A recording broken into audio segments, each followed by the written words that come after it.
If you love classic contemporary Christian music and the people that made it, please like this video and subscribe to our channel to help support us and keep us going. This is Stage Right, and I am your host, John Thorne. They say if you die with a handful of friends, you die a rich man. Well, I have several buses full, and I'm very excited to share them all with you.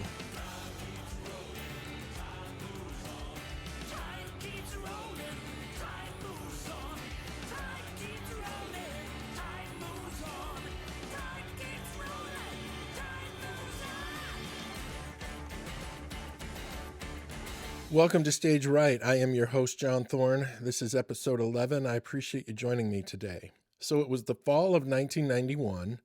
We were going out to do some shows one weekend, and I go to the bus, put my bag in my bunk, close the curtain, go out and sit in the front lounge till everybody goes to bed. And then I'd go up and sit in the jump seat, which is the seat that's right by the front door that sits next to the driver. I used to love sitting there because when you drive through cities, you'd get the best seat in the house. It just was so beautiful. Stars at night, keep the driver awake, just hang out. It was awesome. So I'm sitting in the jump seat and we're talking. And after like 30 minutes, he looks at me and says, "Oh my gosh, you look so familiar. Do I know you?" I said, "I don't know." So we started retracing where we had come from, how we might have crossed paths with each other, how we might have known each other. And all of a sudden, after about 30 minutes, he looks at me and says, "Did you ever travel with Nancy Harmon?" And I laughed and said, "Oh my gosh, I sang with her in 1980. And he said, "I used to drive bus for the Happy Goodman family. I drove your truck from Madisonville, Kentucky in 1980 all the way to Chicago for you guys and spent a week with you." And from that moment on, it was like Bear treated me like his brother. Every time I would see him, he acted like we had toured the world and elsewhere together for every day for 20 years. It was just the coolest thing. He was one of the best people I've ever known. So because of the nature of touring in Nashville, every now and then we'd get lucky and Bear would be our driver. And when I say lucky, it's because everyone that rented buses from Hemphill Brothers requested Bear if he was available. He was driving Gloria Estefan in 1990 when they were rear-ended by an 18-wheeler on Interstate 380 in Pennsylvania during a snowstorm. But of all the artists he worked with over the years, our conversations always inevitably turned back full circle to talking about Kiss. He loved his time with Kiss, and he loved talking about Gene Simmons and all the fun they had. Ironically, it was Gene Simmons' tweet this morning that I saw online where he announced that Ronald Bear Jones from Madisonville, Kentucky, had passed away. Thank you, Bear, for the millions of miles you kept us all safe. You're finally home. Hey Rockstar provides digital marketing software and services to generate more leads, more exposure, and more revenue for your business or organization. Let Hey Rockstar amplify your awesomeness. So ladies and gentlemen, stand and put your hands together and cheer loudly for my great friend, Mr. Ronnie Cates. How you doing, Ronnie? Yeah, I'm doing very well, John. Thanks. It's good to talk to you again. Right on. I appreciate you doing it, man. I really do. So I want to get right to it, and I want to dig deep. I want to find out, when was the first time in your life did music speak to you? When did it rock you and make you realize there is something that speaks to my heart and soul with this stuff? Oh, wow. Great question. Dude, I was extremely young. My parents used to tell me that when I was a really small child, that they could put me in a playpen, and if I got grouchy or something, they could just put on music and it would do something to me. And then years later, I can remember that my dad was in addition to being a school principal, my dad was a kind of a handyman and did a lot of things really, really, really well.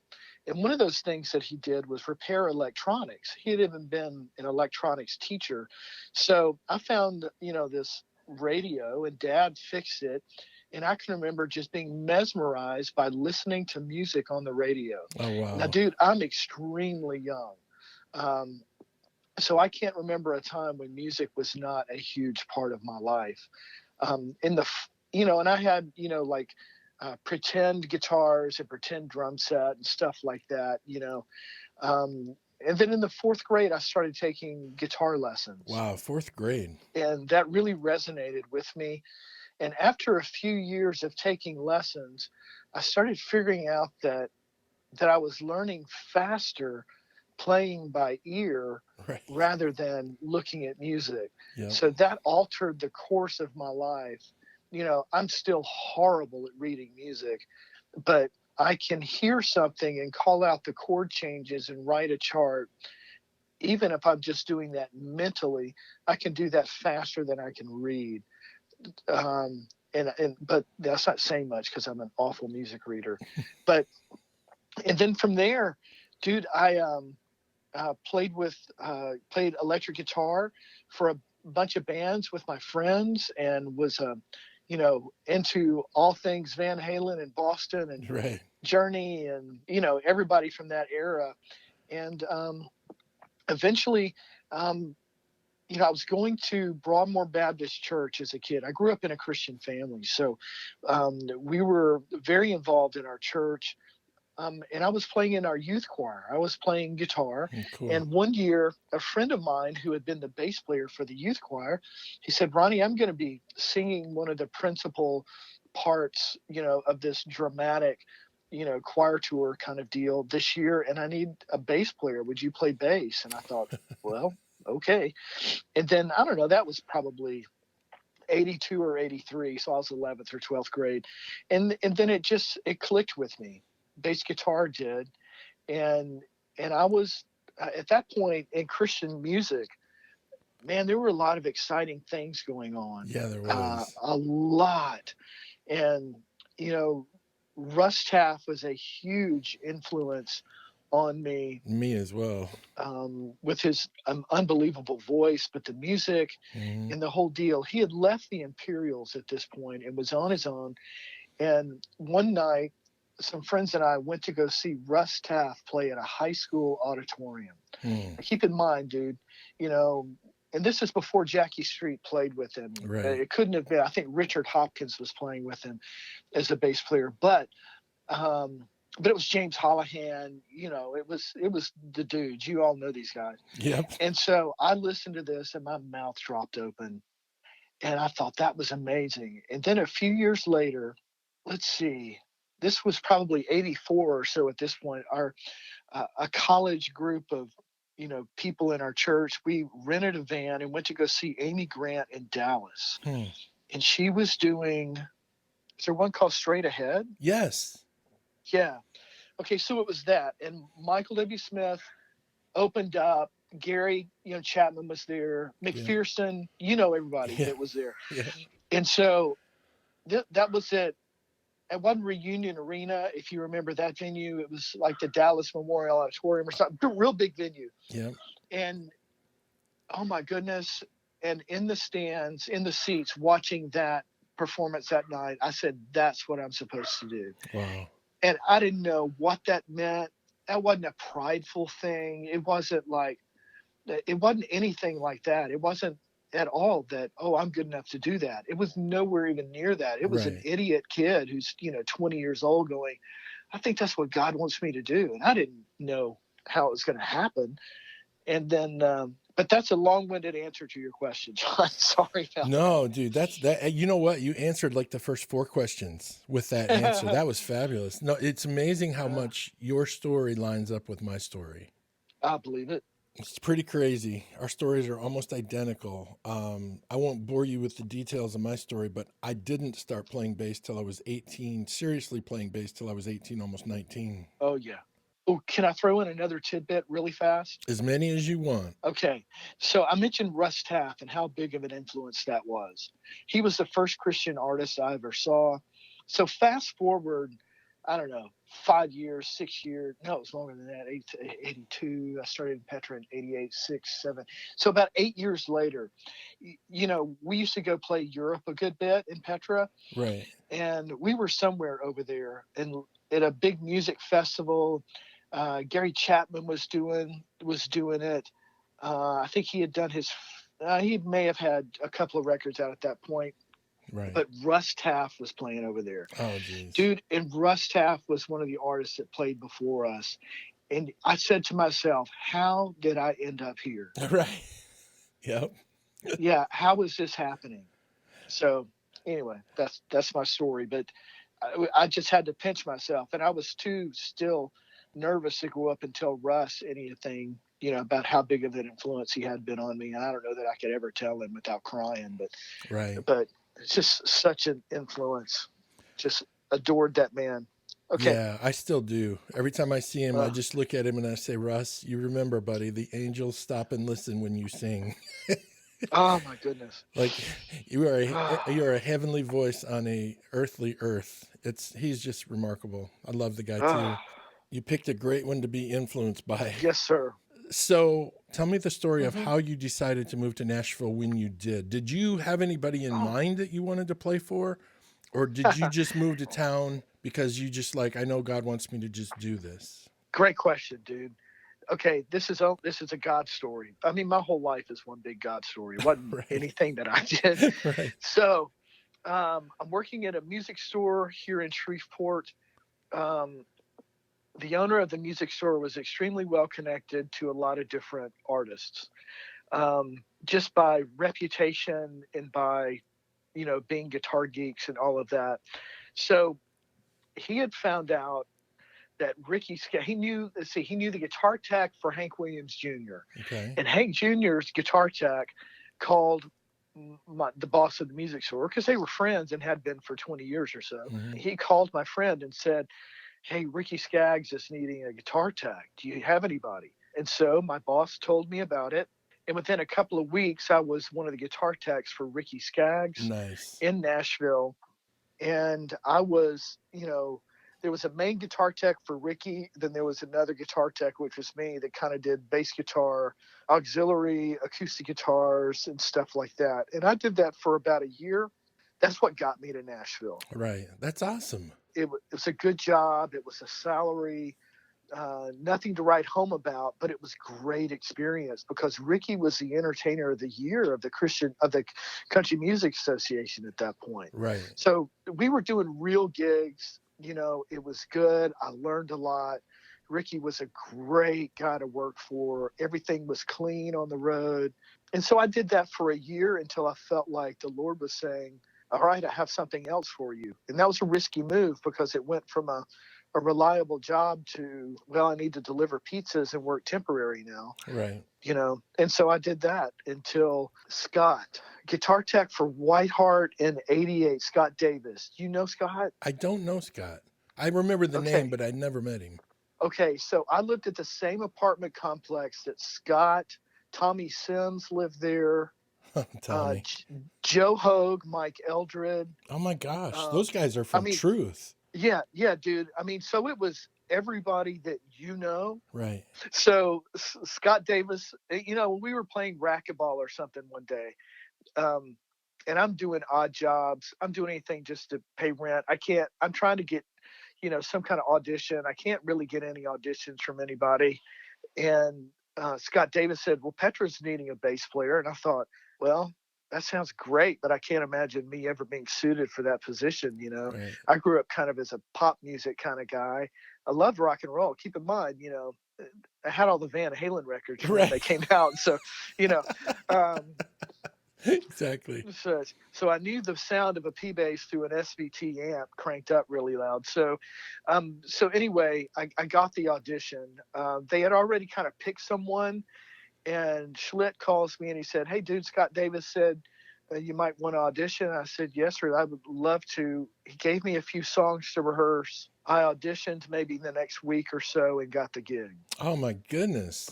So I'd been delivering pizzas, you know the deal. Right.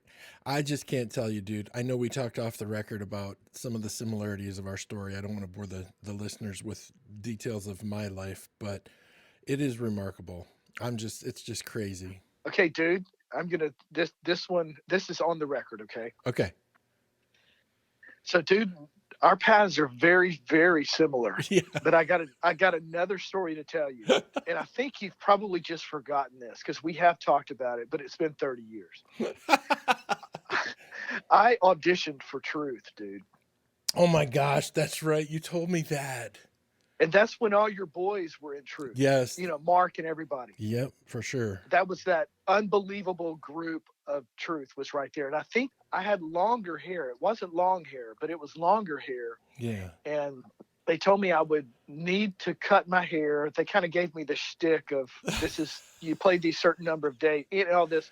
And I just never felt a peace about it. And I Right. didn't have any ill feelings about it or anything. I was honored to be able to audition, but I just, at one point I told them I just don't have a peace about it. And then it was a few months later I was in Petra. I got to tell you, back then, longer hair was a style, and the mullet thing was kind of coming into its own. Well, in truth, we would all let our hair grow into a mullet because at least you could kind of hide the fact it was getting a little long.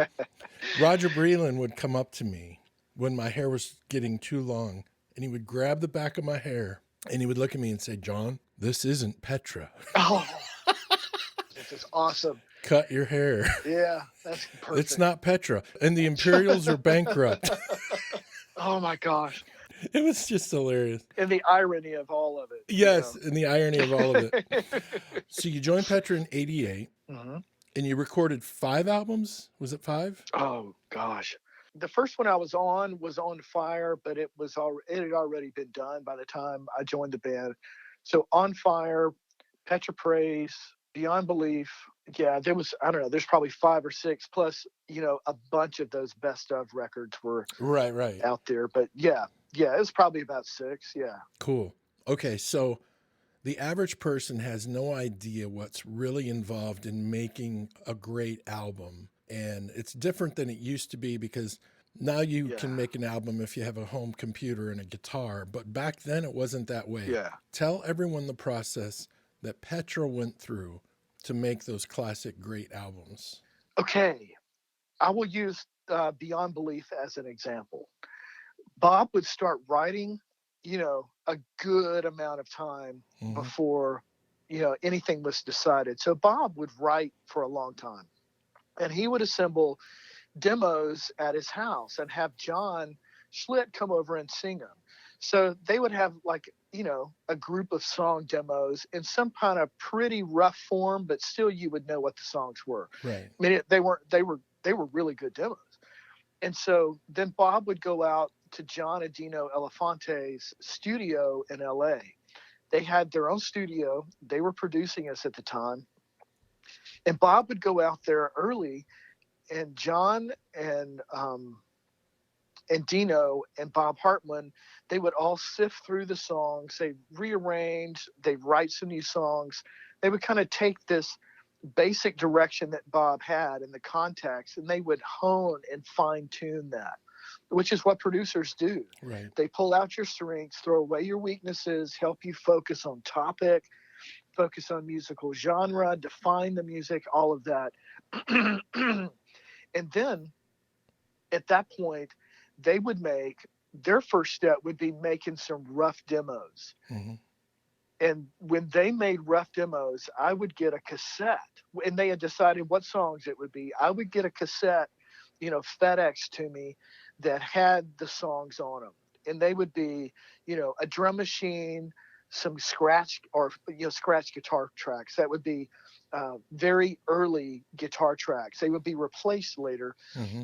Maybe some keyboards, probably some sort of a vocal, or definitely some sort of scratch vocal, not the final one. Right. And then I would make out charts and learn all that at home.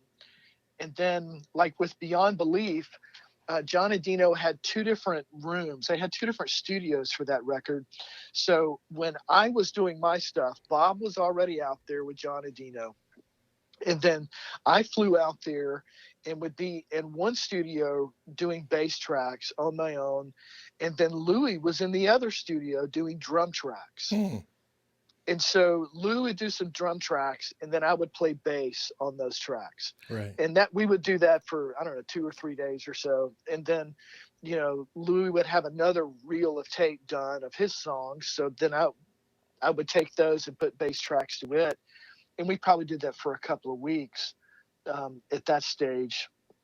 Right. And then the next time I heard it in its completed form, with it mixed and mastered and everything, was, after it was done.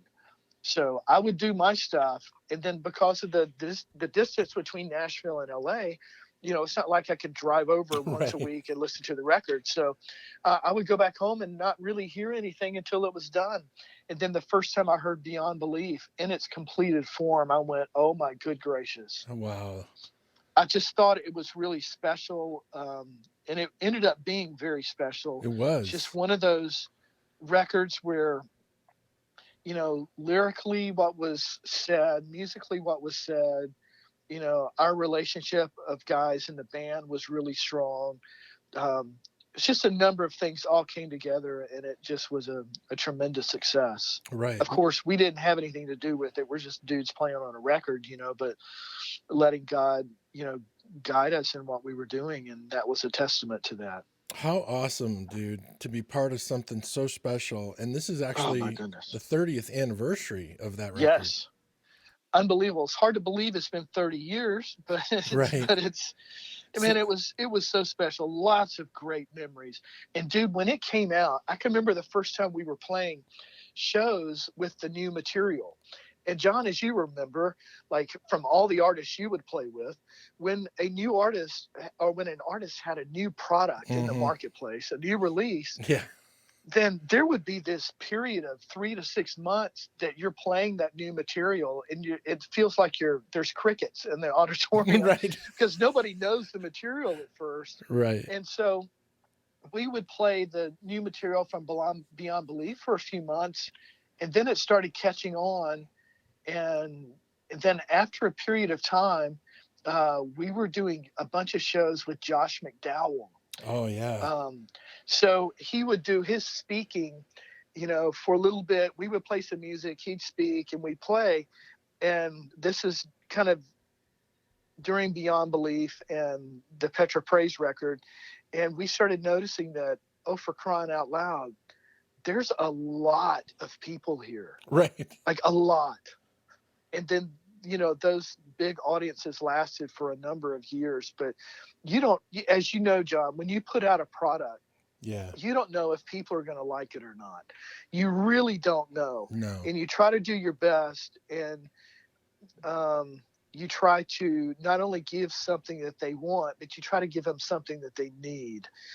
And that was just one of those occasions when it did give the people what they wanted, and it gave them something that they needed spiritually. And it blew up. I mean, it was just unbelievable amount of people every night would come to hear it. It's just great. It's a great time. Right. The thing about Bob, Ronnie, that always struck me, I think Bob tapped into something. He was aware of something a lot of people aren't aware of. It's kind of what Mutt Lange told Def Leppard. He said, if you want to sing in big rooms, write songs that sound good in big rooms. And Bob had a gift for knowing how to write songs that were going to connect with people and give them a chance to dive in and put their teeth into live and enjoy the moment and also participate. And there's so many groups out there that never understood that or did that. Dude, you're so right on track. Bob had a great handle on that. John and Dino had a great handle on it. And John Schlitt had a great handle on it. Yeah. I mean, I used to listen to John and Bob talk about how they would assemble a set list for a night of how the order of the songs. Right. And it was all, I'm a young kid. I don't know anything about it, right? So I'm learning from these masters of this genre, as they assemble a set list. And then, of course, once we assembled a set list, it stayed the same pretty much for a year and a half. But they knew where to place the songs that people would stand up and throw your hands up and say, I'm fired up, or Beyond Belief. Right. It was those token phrases that people like to sing in big auditoriums. And they had a great handle. Yeah, and they were fun. People had fun when they went to a Petra show because they felt like they were part of it. Exactly. I wish a lot of artists realized that theory now.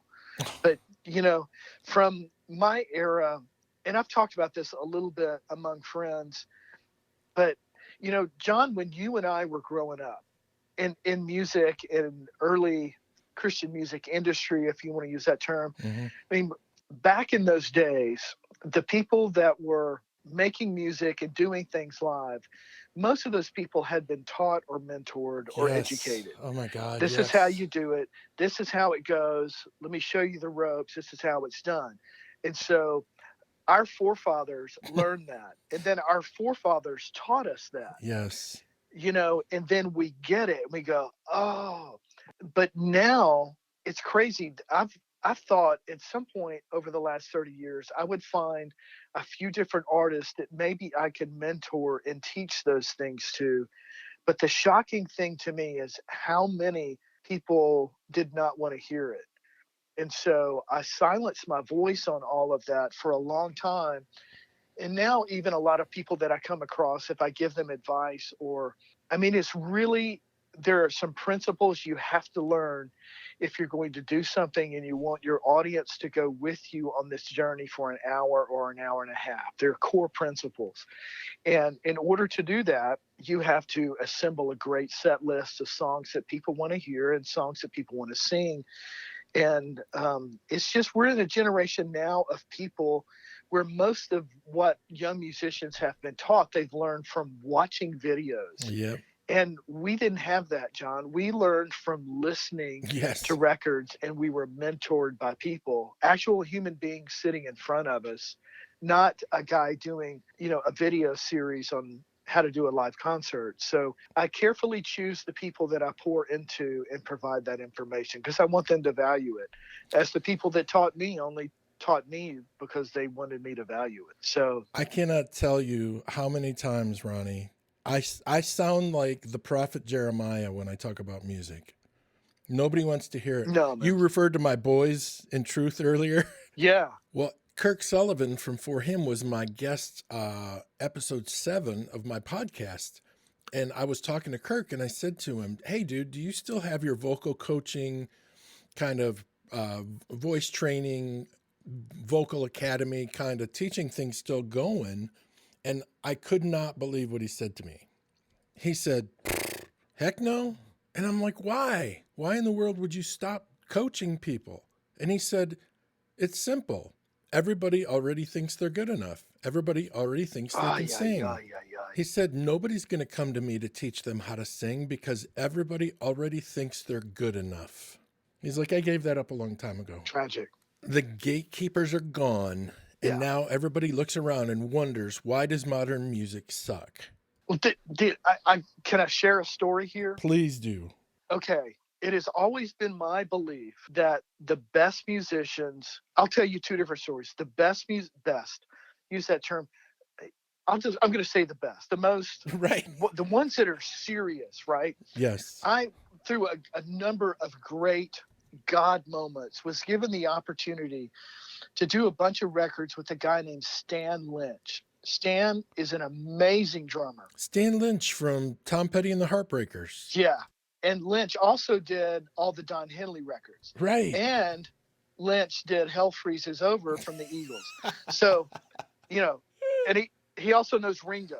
Okay, so. Oh, you mean Ringo Starr from the Beatles? Yeah, that guy. That guy. So people have mentored him. And the people that mentored him, they've sold hundreds of millions of records. Yes. You hear what I'm saying? Yes. The best on the planet mentored him. Let me tell you what Lynch would do before he would go out on the road with Tom Petty and the Heartbreakers. He lives in Florida and not far from where I was living. And he used to tell me stories that before the Heartbreakers would go out on the road, Stan would go in and rent studio time and for days and days and days do nothing but practice Tom Petty and the Heartbreaker songs. Right. Now, granted, he did the records, right? So it's not like he doesn't know these things. Right. But for days would practice. Well, you know what's crazy about you talking about how much he practiced before a tour, Ronnie, is you wouldn't listen to Tom Petty songs and think the drummer needs to be at his very, very, very, very best. He took that gig so seriously. He wanted to be at his very best, not because he felt like the music called for it, but he called for it. He took those simple drum parts and said, I'm going to play these as pristine as they can be played. Yes, exactly. He wanted to be the very best that he could be at the top of his game. Yep. And whether or not your part that you play is simple or if it's complicated, man, Paul McCartney, man, such an amazing bass player. And you may think some of his things are so simple. Right. And yeah, they are. But have you heard the way his fingers played those notes? Oh, it's I mean, magical. the magic of Lee Sklar, this amazing bass player, is that he plays whole notes so amazing. Yeah. So it's these guys that take pride in being the very best that they can be. And when I say pride, it's their own sense of responsibility. They're not waiting for someone to say, "Oh, that's good enough," because they want it to be better. They don't want to ever have anyone look at them and say, "You know what? Could you do that better?" No, they would never. No, it's their personal mission to show up prepared and be the very best and deliver to the artist or the producer or whatever the very best that they have to offer. So when I was a worship director and I had drummers come in and want to audition to be part of the praise team, I would say, "Okay, play kick, snare, and hat until I tell you to do something different." The longest I could get them to play without doing a crash or doing a fill or reverting back to what they did in their bedroom was about 3 measures of 4/4 time. And then they would go into drummer mode, not paying attention, lose focus, not be able to do it. And it was just crazy. Yes.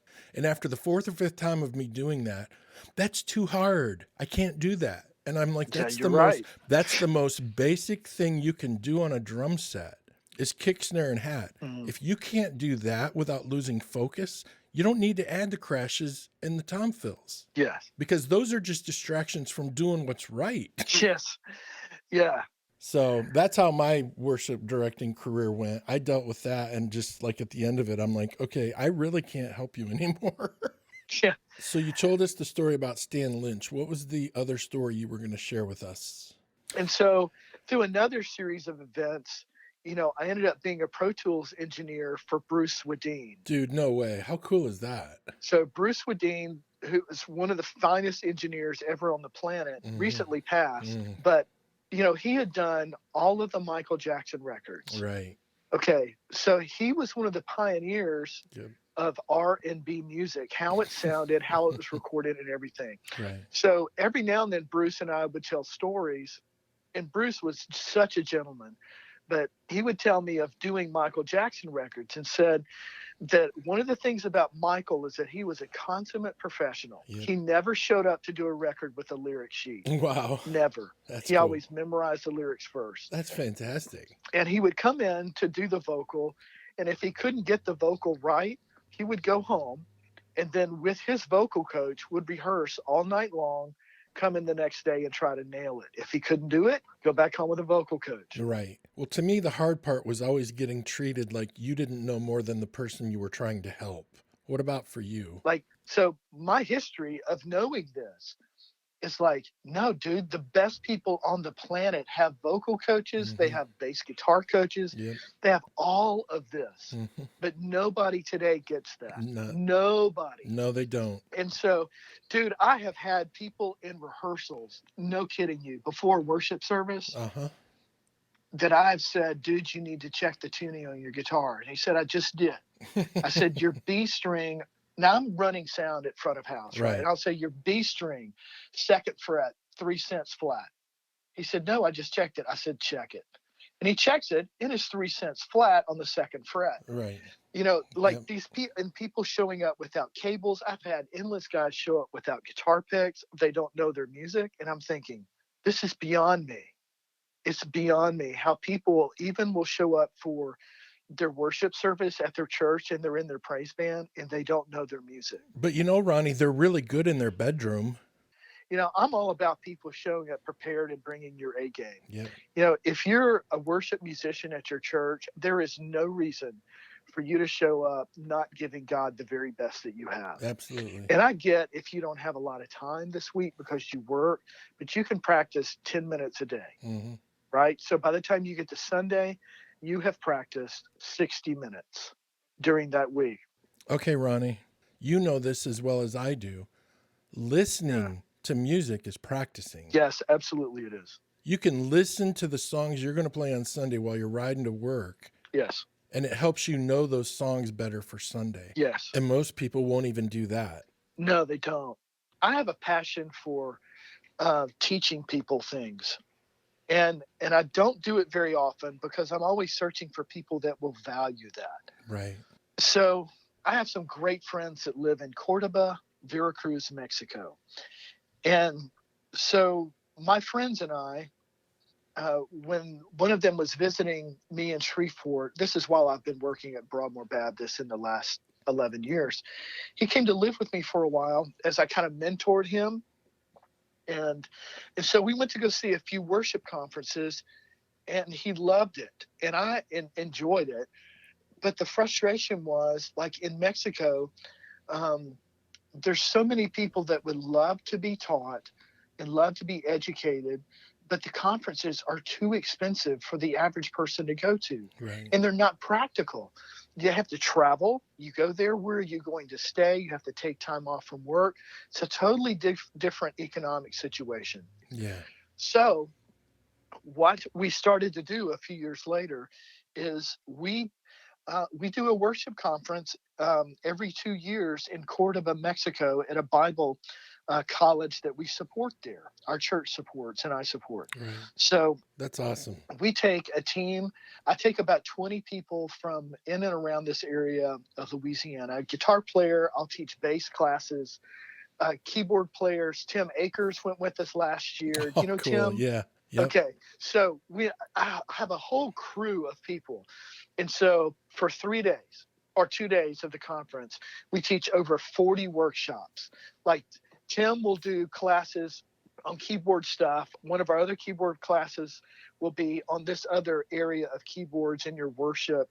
You know, we have a acoustic guitar player that will teach chord inversions and very practical Right. nuts and bolts things. And and we do it. We take it there in Mexico. We provide it for free of charge, and people from all over Mexico come to it. And it's the greatest thing. Wow, dude, that's so cool. Our people teach them how to assemble a praise team, how to have a choir, how to do this, how to do that, how to run sound. What does this fader on this little bitty mixer mean? So, and we have the best time doing it, and they're so hungry for it. And so, you know, the antithesis of that is so much in the United States that so many of these very same people would be pouring into others, but nobody wants it. Right. You know, which is scary and sad. But that's one of my great joys, as you can imagine, John. Yeah. Is, you know, how would you like to be able to pour into people that were really hungry and really valued your time? I mean, So, that's really what we live for, to try to help and try to pass on what you learned. The people that I've worked with worship bands for off and on for the last 20 years, and they always want you to fix what's wrong, but they want you to do it their way, and it doesn't work. That's right. I cannot get my results and do it your way, because your way is why it's the way it is in the beginning. Yes, I get it. Yeah, it's tragic. It's, you know, how few drummers can actually, I'm going to use this example, and I may get some kickback for this, but I'll say bring it on. You and I will fight them together. We shall stand together. You know, an old or even a new AC/DC record, I mean, you know what you're going to get. Yeah. It's, you know, I would like to tell any young drummer, dude, you learn how to play 85 beats per minute doing and make it feel right. Yes, exactly. Don't hit a crash. Don't do a tom fill. Make it feel right. And you'll spend most of your life trying to make 85 beats per minute feel right, or 100 beats per minute, or even go slower. You want to make it harder? Take it down to about 65 beats per minute. Yep. Now play that and make it feel like something. Yeah. You know, Stan Lynch told me a story. He co-wrote Last Worthless Evening on the Don Henley record. Tremendous hit. Don Henley. And so Stan played drums on it. Wow. And it's, that song is, the tempo of the song is not fast and it's not slow. It's incredibly difficult. Now, as great as a drummer as Stan is, it took him 3 days to do and Henley would come on the top back. Nope, do it again. Days of that.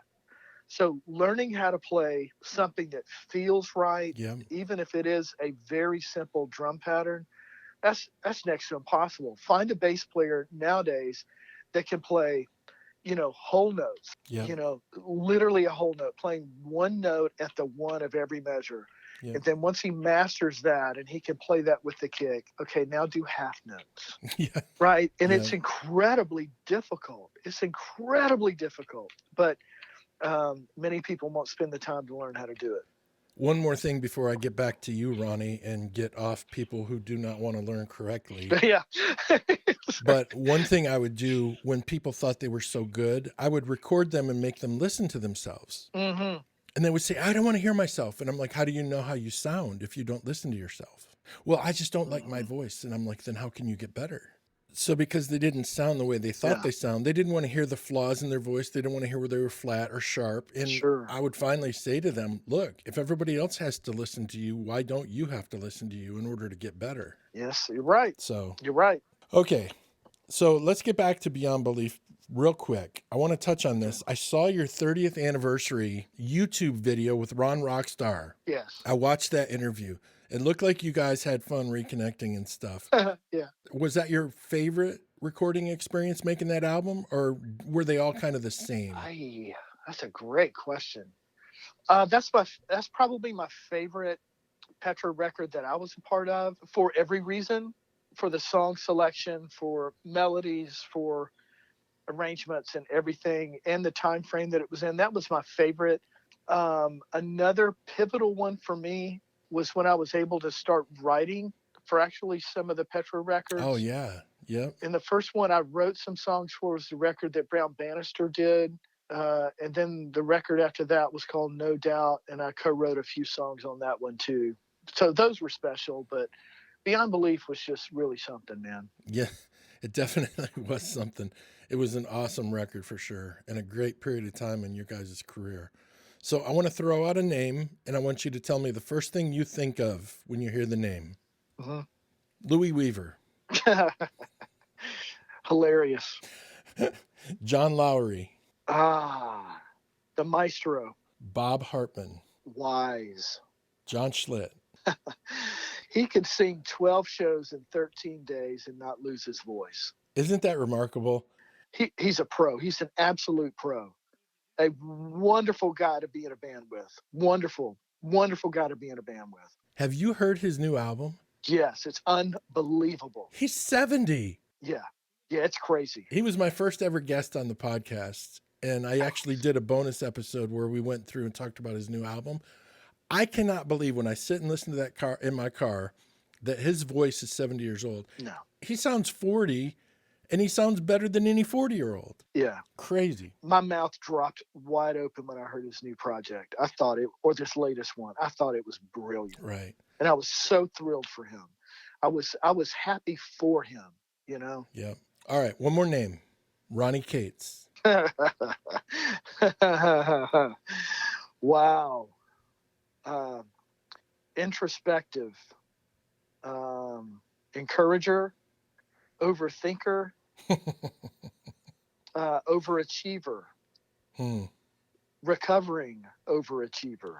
And very thankful. Right on, dude. To me, being thankful is the key to ongoing and continued blessings from heaven.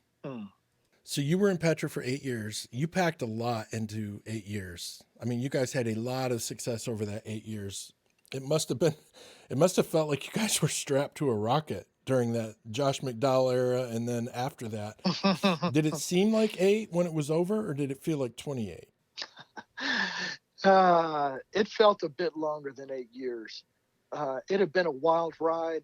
You know, at the end of it, and you look back, that is when you realize everything that was going on that you had no idea. And what I mean by that is that when Beyond Belief came out and some of those records, we didn't know how big they were at the time. We're just doing what we do on a normal day. Right. You were going to work and doing the same thing you did yesterday. And then the day after that, you do the same bit. But no, you have no idea. Right. You get some sense of it. But it wasn't until the end and you realize, oh my goodness, that was a big record, you know. And in the moment, at the time, there's no way to calculate the long-term historical significance of an album like that. Yeah. You know, it's Sure. like when nothing better comes along after 30 years, you go, wow, that was really special. Yeah, that's right. That's right. Very true. All right. So did you feel like when you were in the middle of the circus that was that huge Petra era, did you feel like fans were generally respectful when they met you? Yes, very much so. Yeah. Most of the fans were very kind, very thoughtful, very accommodating, very, very, very nice. Right. Yeah, great experience, man. Yeah, I had great experiences all the way around. Well, you and I had met before and crossed paths a lot and stuff, but we really became friends on the Saltbox tour when we had a chance to hang out a lot. Yeah.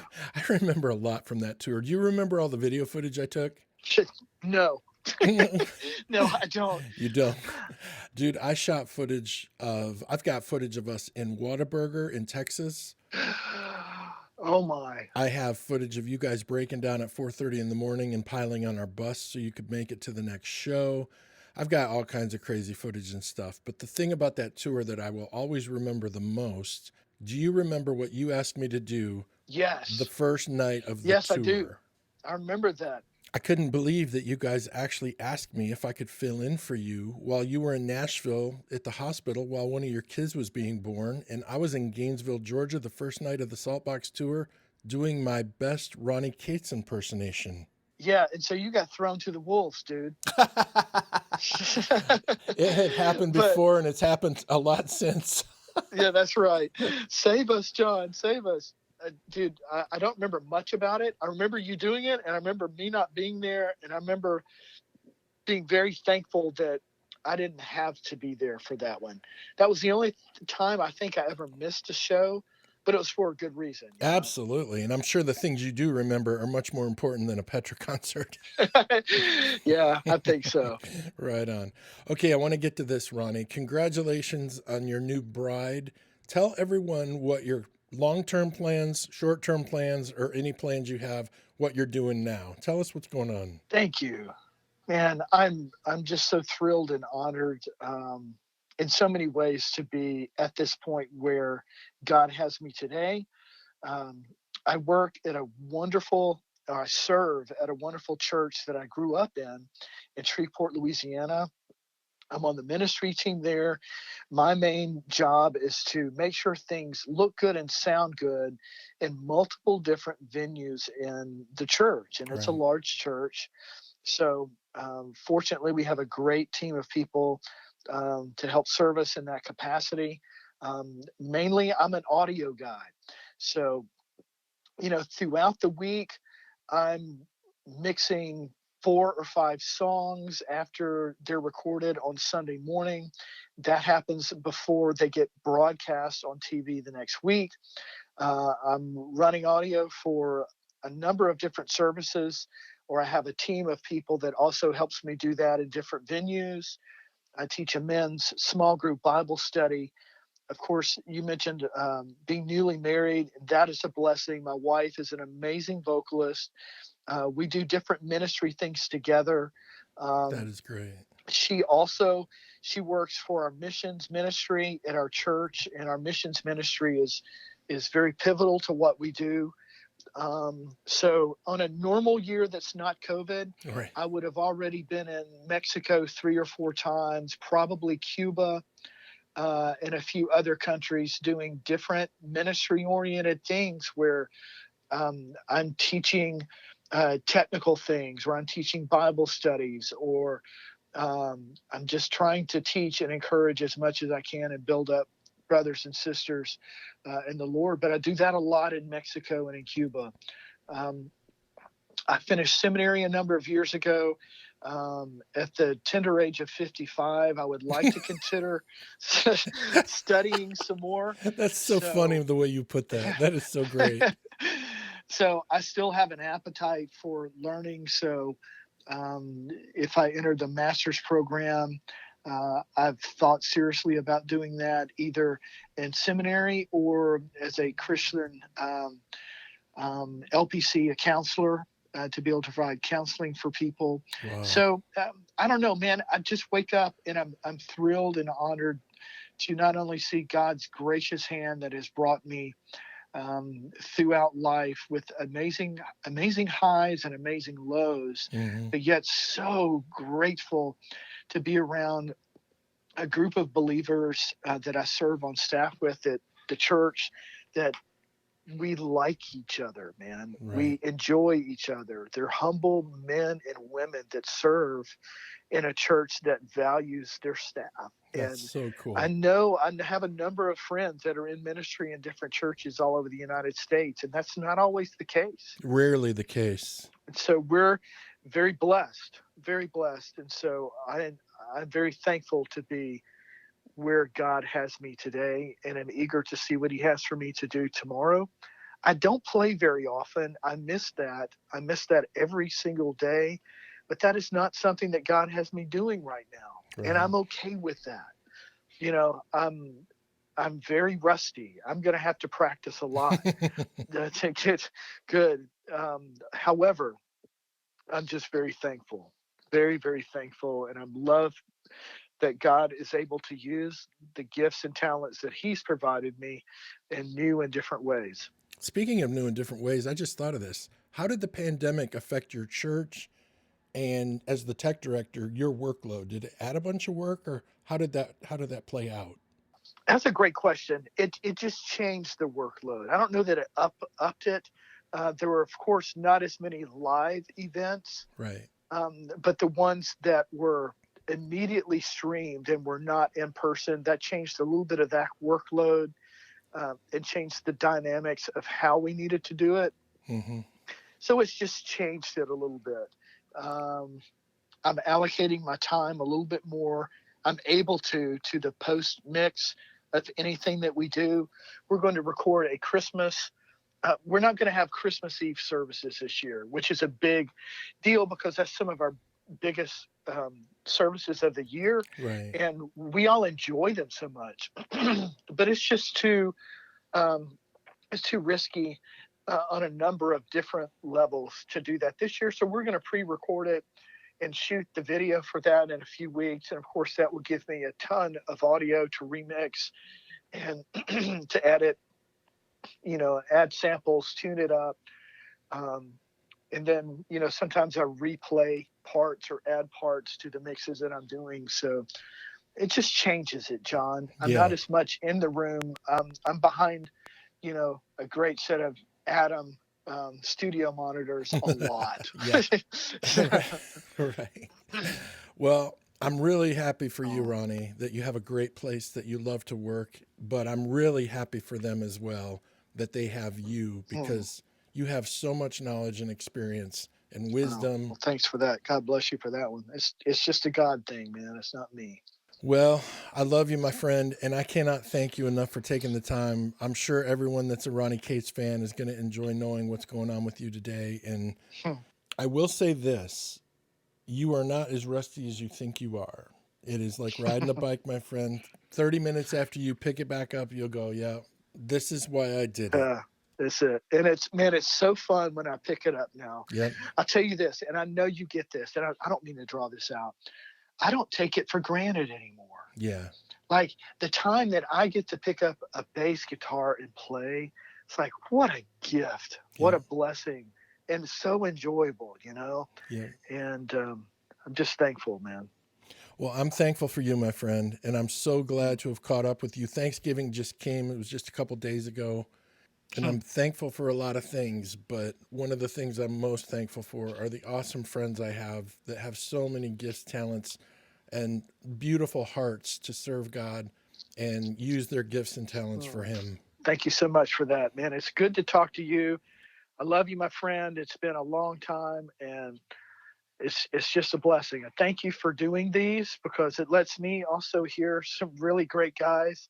Hear you talk to them. Yeah. And a lot of these guys I know, and some I don't, and some it's great to be reacquainted with. Right on, dude. Well, I can't thank you enough for doing this, Ronnie. If I don't talk to you before, have a fantastic Christmas with you and your wife and your family. I will talk to you soon, my friend. Thanks. You too, John. You take care. Thank you so much for your time. Ladies and gentlemen, the great Ronnie Cates. Hey Rockstar provides digital marketing software and services for your church to generate more interest, create more exposure, and reach more people. Let Hey Rockstar amplify the awesomeness of your ministry.